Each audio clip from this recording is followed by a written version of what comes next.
अस्सलाम वालेकुम। Forts new Jersey की लाइब्रेरी से आपके साथ राब्ते में। आज मैं थोड़ी सी बात चीफ जस्टिस की आज की प्रोसीडिंग्स की करूँगा। ये चीफ जस्टिस बहुत कमज़ोर आदमी है। इसके साथ ही जजेस इसे बड़ा इंसाइट करते हैं कि आप एक डिसीजन लें। आज आयशा मलिक वगैरह बड़ी सादा सी बात है, वाई फुल बेंच, और उन्होंने उसकी तबीयत ठीक की।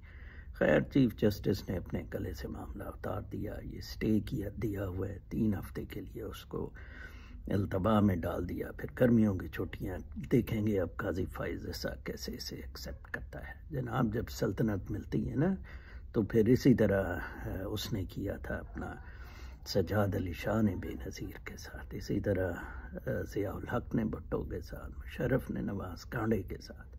ये कुदरत का निज़ाम है। इधर बच्चों ने बाप की आंखें निकाल दी इक़्तिदार की पावर की खातिर। आप ज़रा देखना फाइज जैसा जब आएगा।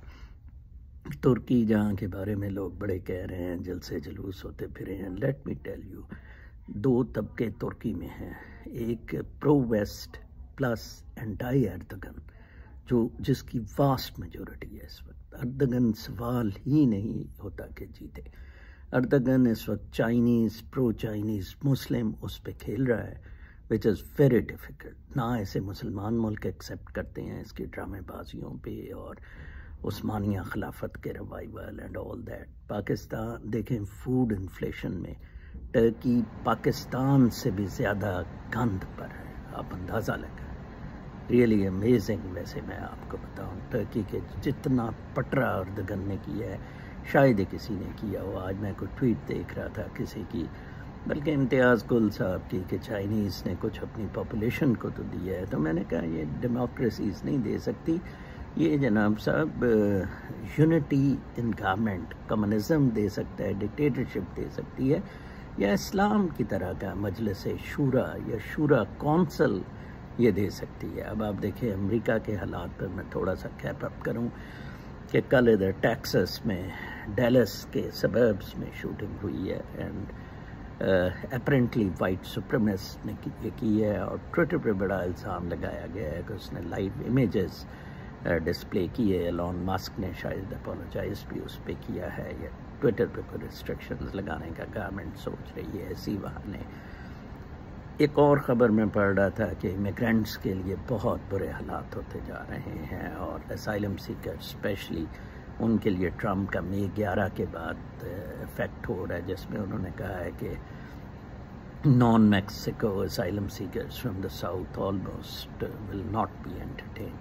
पूरी वर्ल्ड एक चेंज से गुजर रही है, और जो सबसे खौफनाक बात डेवलपिंग कंट्रीज़ में है वो ये है कि यहाँ रूलिंग एलीट केक कम हो गया है। अब उस पे लड़ाई शुरू हो गई। अवाम की तरफ से तवज्जो हटा दी है, अब वो आपस में लड़ रहे हैं। लेबनान से ये वार स्टार्ट हुई। Let me tell you, Lebanon से 1970 से ये जंग जारी है, ठीक है ना जी। अब ये पाकिस्तान में भी ज़ोर शोर से ये जंग होगी। एक अमीर रूलिंग एलीट के तबके में कोई फवाद चौधरी की बेगम की तस्वीर अली गिलानी के साथ वो यस अली गिलानी वो यूसुफ रज़ा के बेटे के साथ लग गई। अब ये सारे गंद गलप्पे बदमाशियात फ्रॉड, अब ये रूलिंग एलीट आपस में मरेगी।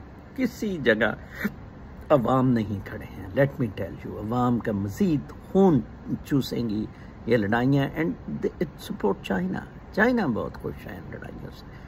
चाइना तो कूद पड़ा है पाकिस्तान में। आएंगी है, उसने मुनीर मिस्त्री को कहा है let me sort things out. हमें तो अपना काम है, हमारे नाम वो पूरा कॉरिडोर करवा दें और फौज लगा दें, देखे ले हमसे पैसे, चढ़ें दफ़ा XYZ जो भी हुक्मरान होता है।